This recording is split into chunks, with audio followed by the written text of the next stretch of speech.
পরিবেশ দূষণের মধ্যে গঙ্গা দূষণ এক অন্যতম কারণ। এই গঙ্গাকেই রীতিমতো দিনের পর দিন দূষিত করে চলেছে হালিশহর হুকুমচাঁদ জুট মিল। ঘটনাটি ঘটেছে উত্তর 24 পরগনার অন্তর্গত হালিশহর গঙ্গা তীরবর্তী এলাকায়।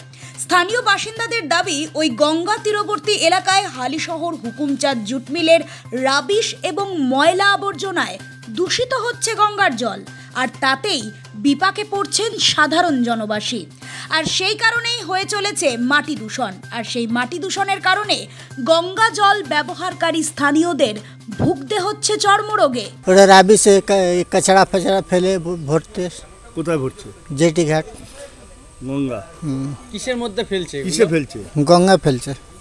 এটা কি ঠিক? হ্যাঁ, এইটা সব নোংরা জন্য চুলকানি ফুকানি এইসব হয় আর কি।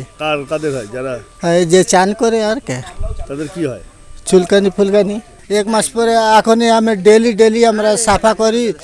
এই সব কচড়া ফচড়া আমরাই করি। এইখানে আমার বাড়ি আছে তা আমি করি আর কি, অন্য কেউ তো করে না। কি হলে ভালো হয়? সাফ সুতরা হলে নালি ফালি হয়ে গেলে একটু সুবিধা হবে। এদিকে হালিশহর পৌরসভার পৌরপ্রধান শুভঙ্কর ঘোষ জানিয়েছেন, হুকুমচাঁদ জুট মিল কর্তৃপক্ষকে এ বিষয়ে নোটিশ দেওয়া হবে। এছাড়াও ল্যান্ড ডিমার্কেশনের চিঠি পাঠানো হচ্ছে পৌরসভার তরফে। এমনকি হালিশহর পৌরসভা থেকে মিল কর্তৃপক্ষের কাছে গঙ্গা দূষণের বিষয়ে ফোনের মাধ্যমে যোগাযোগ করা হলে মিল কর্তৃপক্ষের বক্তব্য, তারা নিজেদের জায়গাতেই মাল ফেলেছেন। পাশাপাশি গঙ্গায় আবর্জনা যদি কোনো রকম ফেলা হয়ে থাকে তা তারা পুড়িয়ে দেবেন।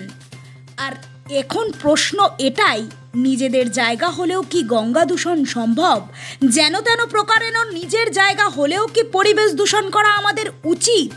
এই ভিড় করা প্রশ্নের আদতেও সমাধান কি করবে হালিশহর পৌরসভা?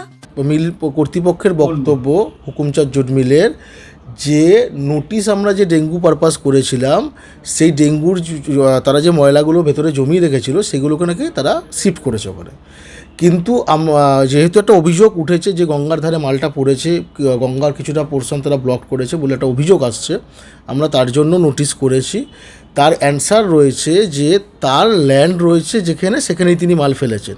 এবার এটার প্রয়োজন ডিমার্কেশন করার। সেই ডিমার্কেশন প্রক্রিয়া হালিশহর পৌরসভা করছে। যত তাড়াতাড়ি সম্ভব হয় ডিমার্কেশন হয়ে গেলে আমরা অ্যান্সারটা আরও ভালো করে করতে পারব। না, গঙ্গায় কোনোদিনই ফেলতে পারে না। তারা যেটা বক্তব্য, যে আমরা যেটা বললাম নোটিশের যেটা অ্যান্সার রয়েছে, যে তাদের প্রেমিসেসেই তারা ফেলেছে। এবং এটা করার জন্য তাদের ডিমার্কেশন করার প্রয়োজন। আমরা অবশ্যই খুব তাড়াতাড়ি ডিমার্কেশন প্রক্রিয়া শেষ করতে পারবো, যে কতটা তাদের ল্যান্ড আছে আর কতটা তারা গঙ্গায় দিয়ে ফেলেছে। এখন দেখার এটাই, স্থানীয় মানুষের দুর্ভোগ কবে কমে। Bureau report, Nobel Bangla.